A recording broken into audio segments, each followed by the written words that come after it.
Hello, everybody, and welcome back to Chakras and Cusswords Podcast. My name is Catherine, and I am your host. And today we are going to talk about everything about the planet Pluto.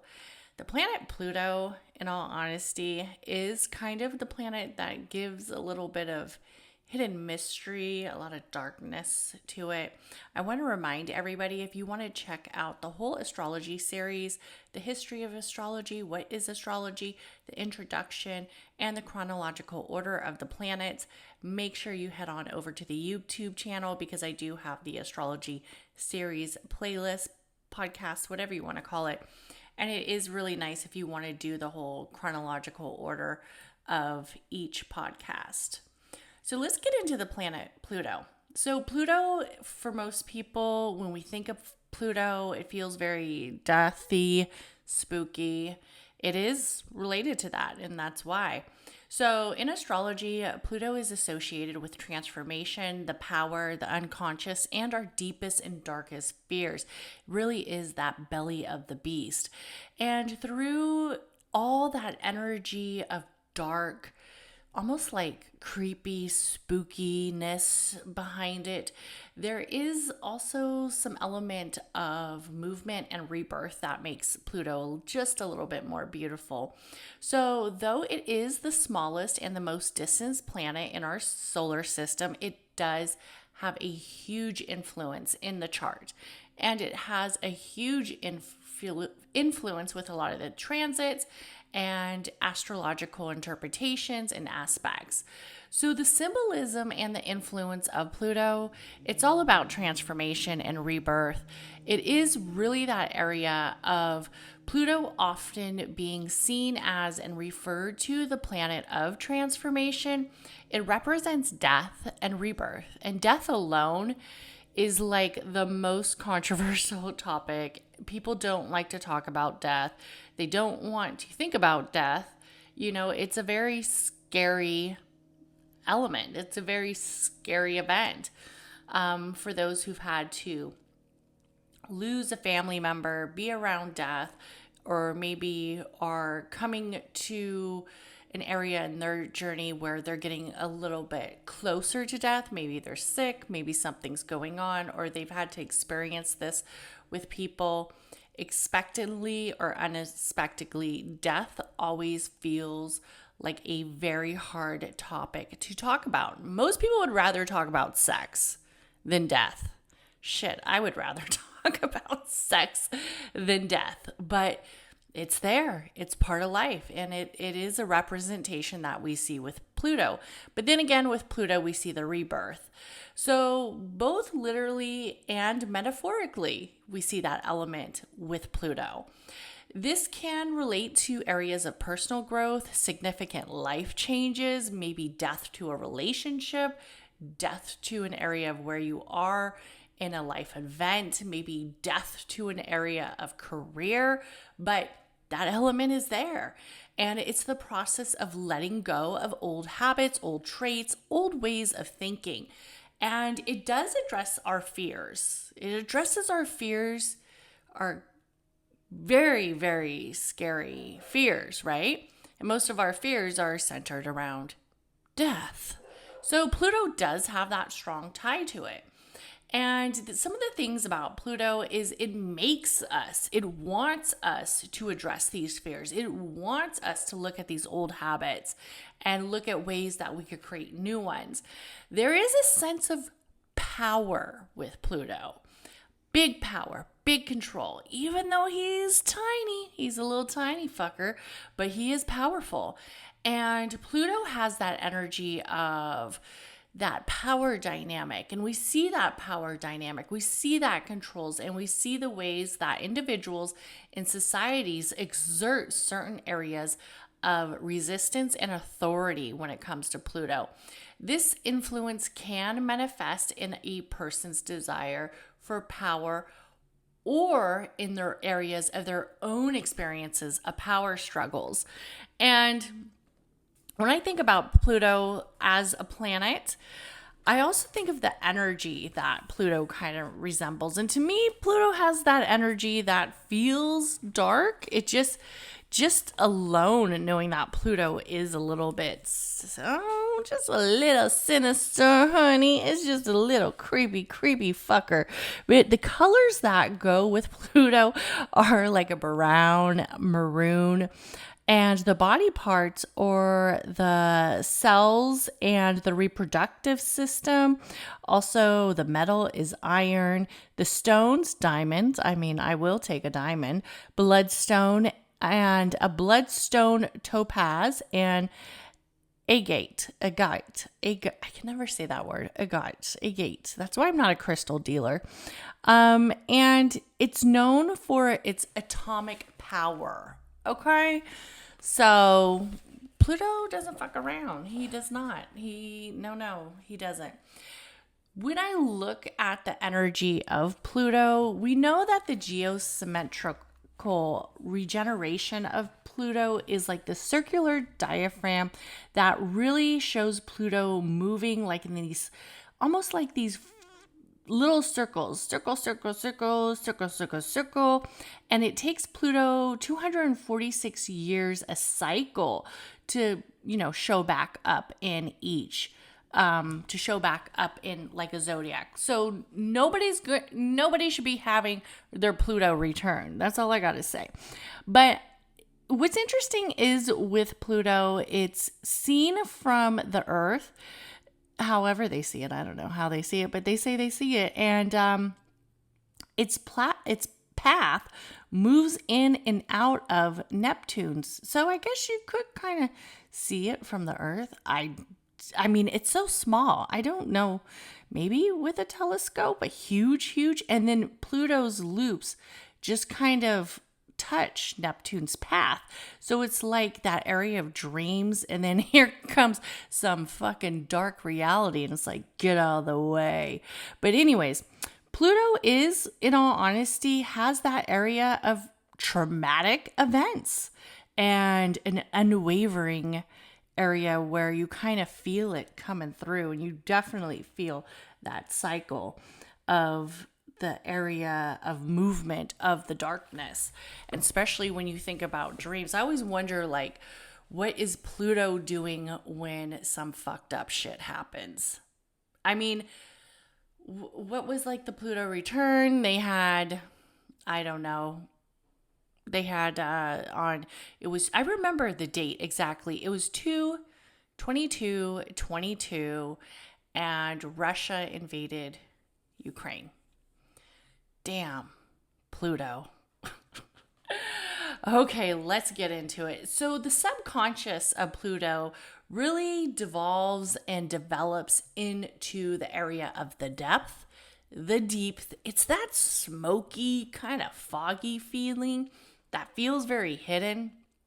The aspects of the psyche, of the conscious, and it's also includes the repressed emotions, the areas of desires and traumas. It's that area that you kind of do not want to talk about for the most of the time. It's not a casual conversation piece. Okay. It's just not. It brings to light like that energy of what is hidden beneath the surface. So it's kind of like you meet a guy and you guys are chit-chatting. You don't see his dark secrets usually. And, whatever those dark secrets are, you don't know, right? You don't know, but somehow they come out. They always somehow come out. Or you are remaining to keep them hidden, unless he's just really good at lying, which some men are. Often prompting deep psychological areas of introspection and healing. So Pluto has that energy like a woman who will meet somebody that she's drawn to, and let's say her dad was a serial cheater.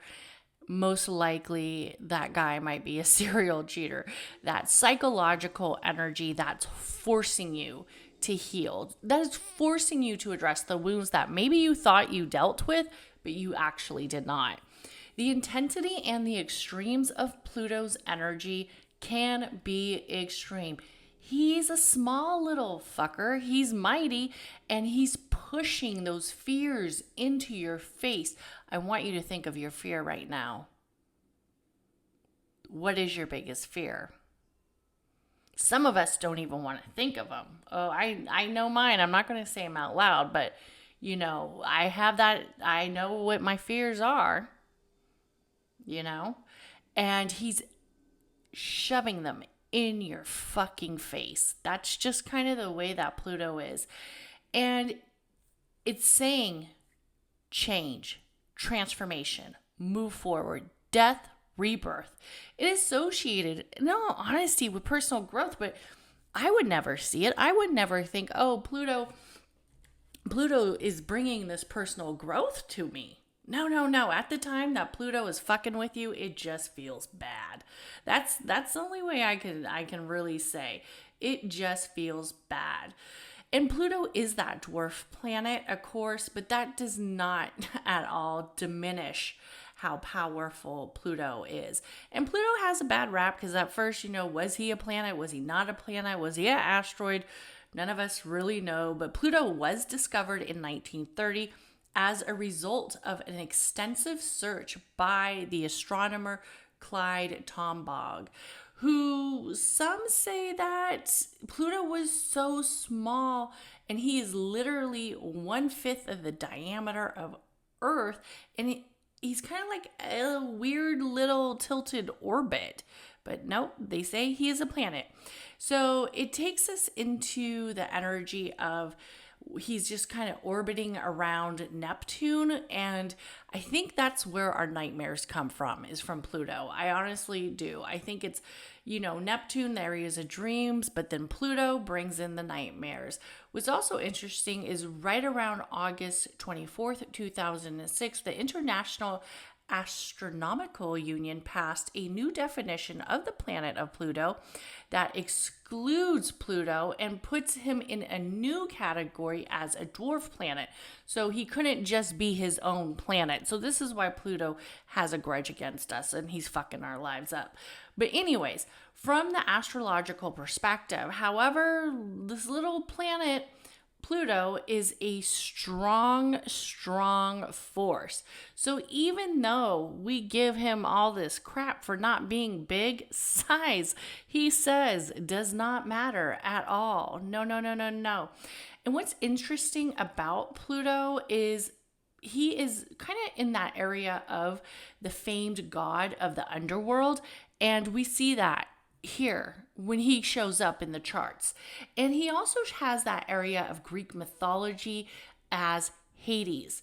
So Pluto is definitely a force that causes power. Lots of power. Lots of power. Pluto rules Scorpio. So remember, Scorpio is ruled by Pluto and Mars. And I would like to say that a lot of the dark secrets that Scorpio kind of shows is because of Pluto. That Scorpio hidden area is from Pluto. It's not from Mars. None of the hidden shit is from Mars, okay? The assertiveness, the angriness, the red vein boiling is from Mars. Pluto is like that energy that's hexing you after you guys did lunch. Like, Pluto's a little fucker. Pluto rules Scorpio and it's exalated in Leo, meaning it feels comfortable in Leo. It likes to hang out there because Pluto likes to prove what a big bad leader he is. And he is, in all honesty, like I said, size does not matter. And Pluto has that reputation of being 100% cutthroat, ruthless. He has Napoleon energy times 100. He's a little baddie. He's a little baddie. But on the area that feels a little bit more fun when we think about Pluto, we have to remember there's renewal. We have to remember there's rebirth. We can't just concentrate on all the bad, can we? And it represents that endings and then the new beginnings. So we got to give Pluto some type of grace, right? That spiritual growth, that area of negative expressions, obsession, desires. Pluto is definitely a stalker. I think Pluto is the stalker. I feel like Pluto is the stalker most of the time. Pluto's showing up as the stalker, the compulsive, creepy. You find out that your neighbor has a mantle with like 20 zillion pictures of you and like old underwear. That stalker is Pluto. somewhere in the power struggles of being seen and also being hidden.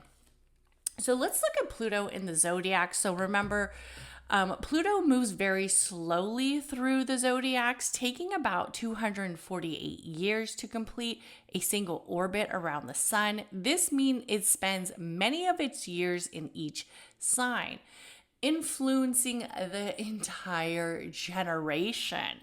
So Pluto's energy isn't just affecting the individual of the chart, it's affecting the whole generation.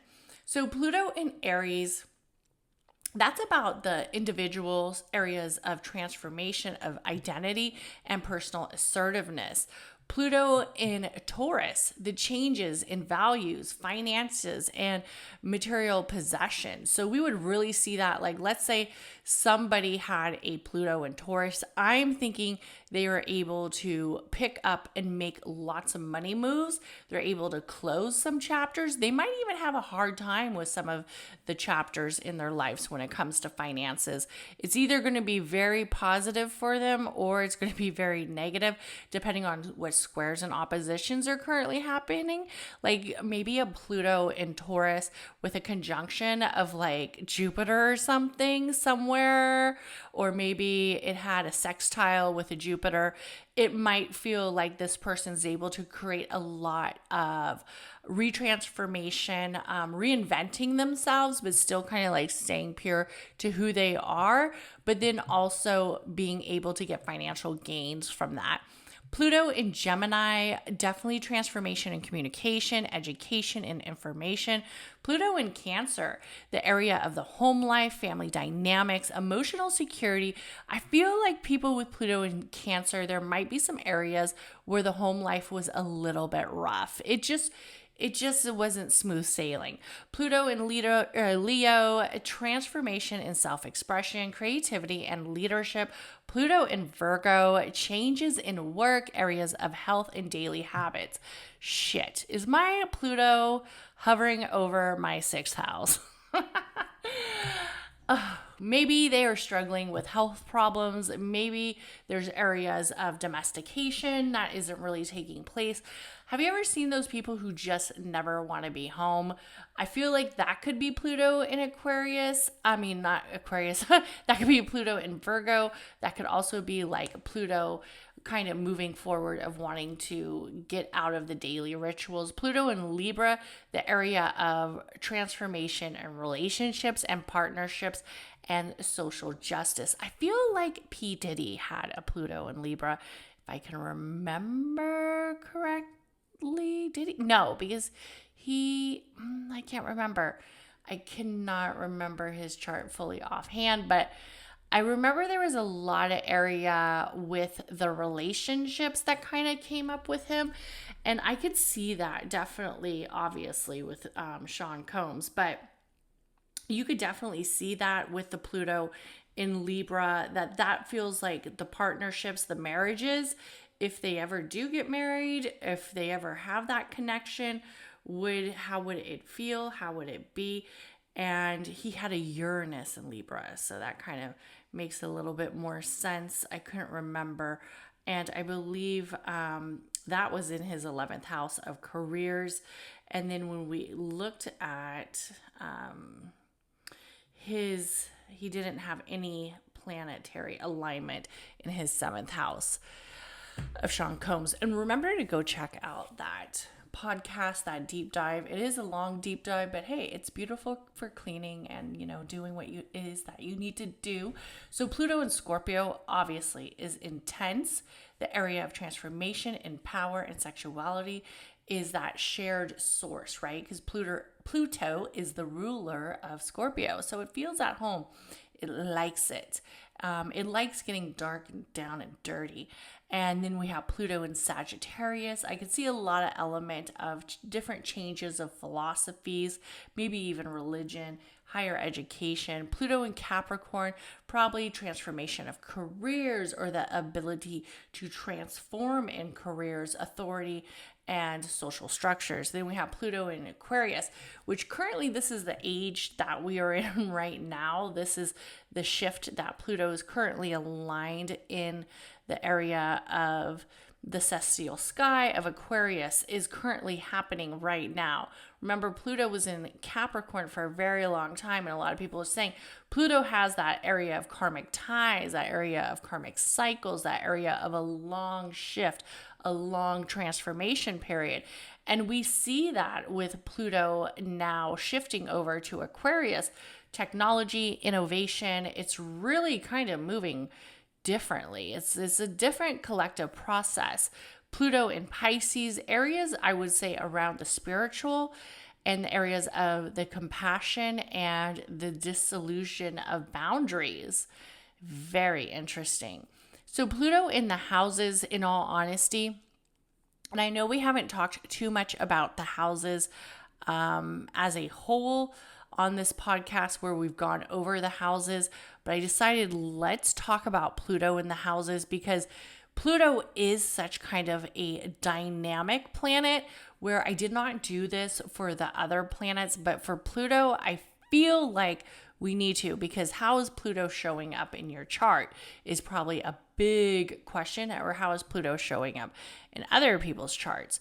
So Pluto's placements in the natal chart is the area of life and that transformation energy. It could also be that energy of a little bit of a closing of a chapter, of that area of saying goodbye to certain things. So Pluto in the first house, I would definitely think that this person might have some areas of self-identity, personal outlook, looking at it on an area of their authentic. Maybe there is some area of actual external kind of movement of how people see them. Pluto in the second house changes in areas of finances, like I was talking about Pluto with Taurus, right? But this time, Pluto just being in the second, the areas of values and self-worth, what's important to this person might change frequently. There might be some areas of chapters closing, especially when Pluto is transitioning over the second house. We would definitely see that with finances. Third house, areas of communication. How does this energy affect that space of learning and environment? I feel like somebody who had, like, let's say they're Libra in Pluto and it was in their third house, I would think the partnerships would definitely have some areas where they had to work on learning, and also probably learning to be more centered around showing up and communicating. I feel like somebody who had Pluto in the third house, and let's say it was like a Libra, definitely would have to work on communication. Definitely would have to stop hiding shit too for maybe their partners. Maybe they did it unintentionally, or maybe they did it intentionally, but that would definitely be something that I think I would see if I was looking at somebody's chart. The fourth house, definitely that area of transformation and in home, family, emotional foundation. So the emotional foundation in the fourth house, Pluto in the fourth house sometimes makes me a little bit uneasy when we think about stability of the upbringing. I would also feel like I might see some feminine and mother conflicts with Pluto in the fourth house. Pluto in the fifth house, areas of creativity, romance, and children. So what's going on with the areas of the creativity? Is it always changing? Is it centered around a little darker energy? Like, I feel like somebody who had Pluto in the fifth house would definitely be a little bit of a dark witchy bitch. Maybe the kids would be goth. The sixth house, transformation in work, health, and daily routines. Again, maybe this is somebody who's kind of battling with some health issues. Pluto in the 8th house, profound transformation in areas of resources, areas of rebirth, and also Pluto's natural house. So Pluto likes it there. Pluto feels comfortable there. That area of death in the 8th house, maybe, some areas where it does get a little bit challenging, and it maybe makes some people a little bit. Pluto in the 9th house, I feel like there's a lot of energy around like belief systems, often like religion and the area of higher learning and the area of changes. And then we have the 10th house transformation, definitely career, public life, and inspiration, aspirations, and then that legacy. Like I can see somebody who had maybe like Pluto in the 10th, that there would be an area where it would feel a little bit darker, or it might look a little bit darker than somebody, the public life, right? The public life would look a little bit more spookier versus somebody with it, let's say in the 7th house, where maybe we would see that in the partnerships. Then we have Pluto in the 11th house. So this is areas of the collective, the friendships, the groups, and the social causes. So charitable aspects. Also, then we have a deep psychological area when we look at Pluto in the 12th house. I would definitely see that as the conscious state and the subconscious in areas of spiritual realms. So that would be an interesting aspect. And also I think too, like when we think of Pluto in the 12th, when we think of like the 12th, I could also feel like there would be some areas of maybe like religious conflicts, and then also some areas of possibly drug use. The 12th house, when I see Pluto, I definitely think that there could be some energies of the drug use in the 12th, and also with Pluto. For the most part, it affects everybody differently. So like I said, when you are looking through your birth chart, just look at areas of where you see it. And then we also have to remember that with the 12th house, there's kind of like that karmic energy. So this can really indicate some areas that really do seem hidden, especially for the personal area of the psychic and also the psyche, and the area of like somebody feeling like they would have to hide something to a lot of people because of whatever reason. When we look at Pluto in the area of aspects, Pluto's aspects with other planets in the natal chart definitely intensify and bring that energy of transformation in that area of closing chapters and restarting new chapters, in all honesty.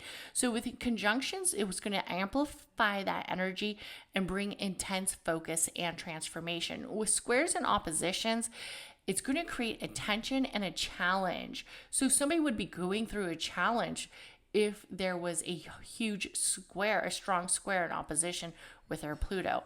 Then we have the trines and sextiles, where it would maybe smooth this transformation just a little bit better and make it more kind of harmonious, a little bit more opportunist, a little bit more centered around the personal growth versus it feeling like a complete obstacle. When we look at Pluto's transits, they are significant in the area of transformation because a lot of these transits are long-standing transits. They're considered long-term transits because of how long Pluto is in one zodiac. So that means Pluto will be having these transits for quite a period of time. It could also bring the profound change in areas of life related to the house of Pluto. And also when we see it as a whole, we have to remember that it's about uncovering the hidden truths. It's also like a slow movement through the zodiac. So sometimes, depending on what's going on, it won't feel like, let's say, Mars, right? It won't feel like how Mars might have you feeling, or Saturn, because it is a slower transition. It is a slower process because Pluto's orbit around the sun does take so long. So It could take Pluto for each zodiac about 12 to 30 years. This is kind of like a soft approximation because it's kind of, we don't really know. We don't really fully know, but the area that Pluto hangs out in one zodiac changes. They all change. They're not quite exactly how we thought it would be. It's not like Saturn's in each planet for exactly 2 years and then it bounces, and it's kind of like the same with Pluto. So Pluto in Aries, roughly 28 years. Pluto in Taurus, roughly 30 years. Pluto in Gemini, roughly 30 years. Pluto in Cancer, about 25 years. Pluto in Virgo, about 20 years. Pluto in Leo, did I say Pluto in Leo? Pluto in Leo, 20 years. Pluto in Libra, 12 years. Pluto in Scorpio, 12 years. Pluto in Sagittarius, 13 years. Pluto in Capricorn was hanging out there for about 15 to 16 years. And then Pluto has now shifted to Aquarius, which is estimated to be at about 20 years. Pluto in Pisces will be about 25 years. So because of its slow movement, that's really how Pluto kind of hangs out. So I want to talk about some of the mythology of Pluto, since we are talking about this hidden little gem of darkness. Definitely when I think of Pluto and you want to work with crystals, I would definitely use like the bloodstone. I would also use like black onyx, also black amethyst, maybe even a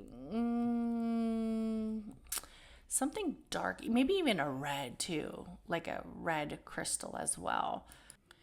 So whatever you decide how you plan to create intentions towards that Pluto energy or use areas of Pluto, of that mystical, magical planet.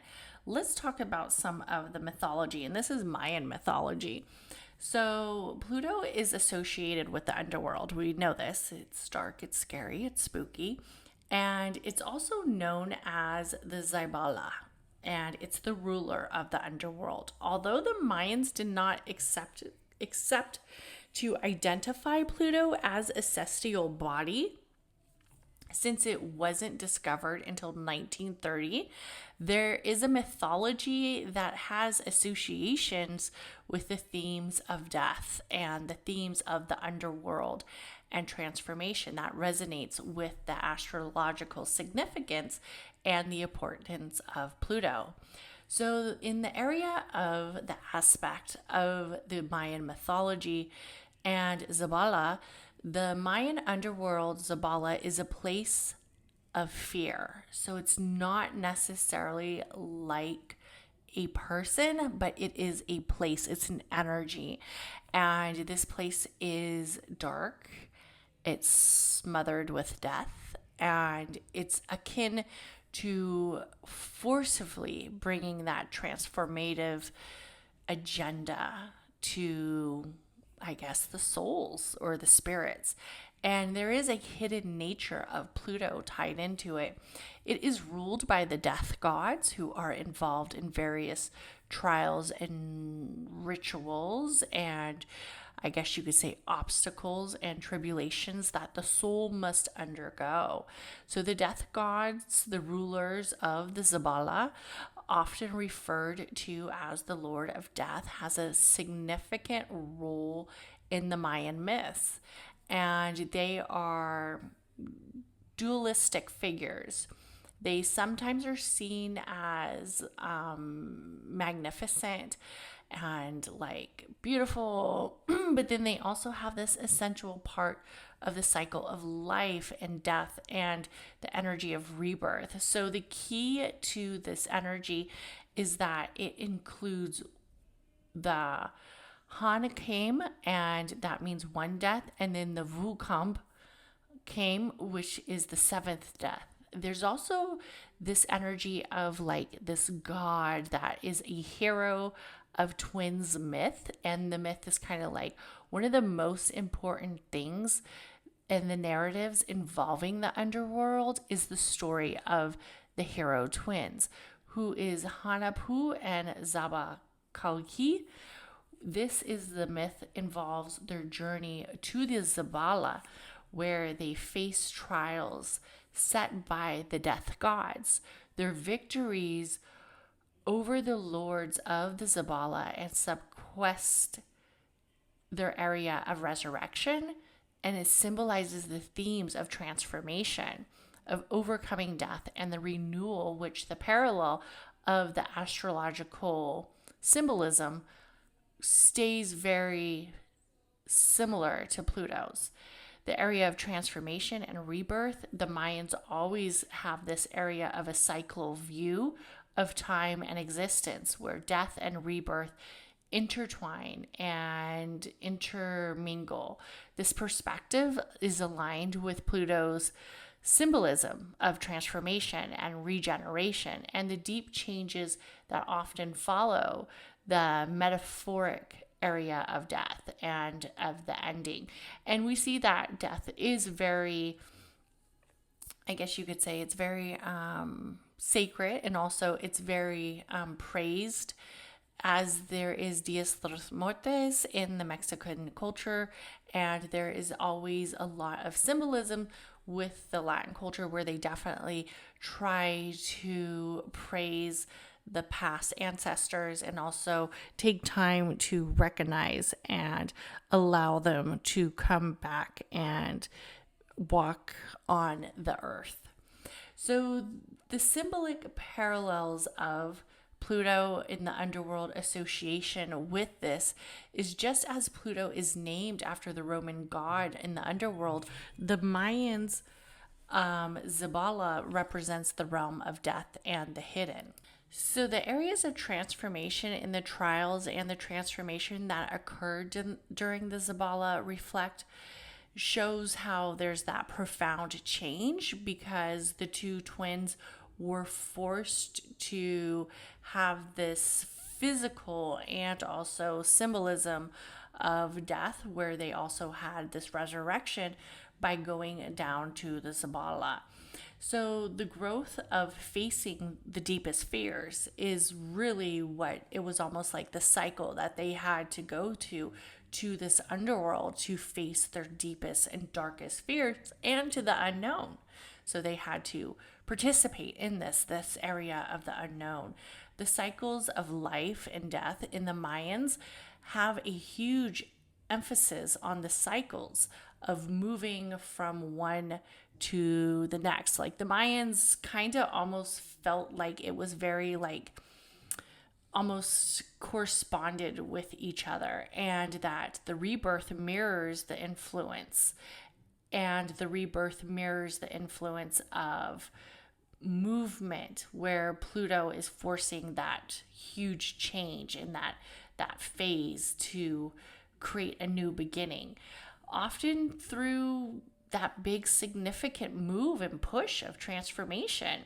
So while the Mayans did not directly associate the planet with any specific deities or myth, the theme of the mythology around the Xibalba is that the death gods resonate strongly with the astrological characteristics attributed to Pluto, a tribute to the planet that we all see as the energy of the dark underworld, the belly of the beast, I guess you could say the hidden. That myth of transformation, the underworld, the cycle of nature, is basically the existence of the Mayan mythology. And it provides this rich culture of understanding how beautiful this cycle sometimes really is, right? It's very profound to have been able to, I would say, when we are looking at areas of transformation, of course, in areas of the physical transformation here on Earth, but then also the areas of transformation when people have had the death and transitioned over. Some I have seen have been very beautiful and been very influenced in the area of moving the energy to another realm and moving that area to a different space. So this is really centered on how you see this transformation, how you allow this transformation to take hold in your chart, and how do you see this energy of Pluto. There will also be a meditative story coming out next week on Pluto, so make sure you check that out. And I want to thank everybody for listening to Chakras and Cusswords Podcast. Please share this podcast with a friend, and also like and give a review if you haven't already. And thank you to everybody who has given me a review and the podcast. It helps me move up the podcast ladder. And everybody have an amazing day. Bye.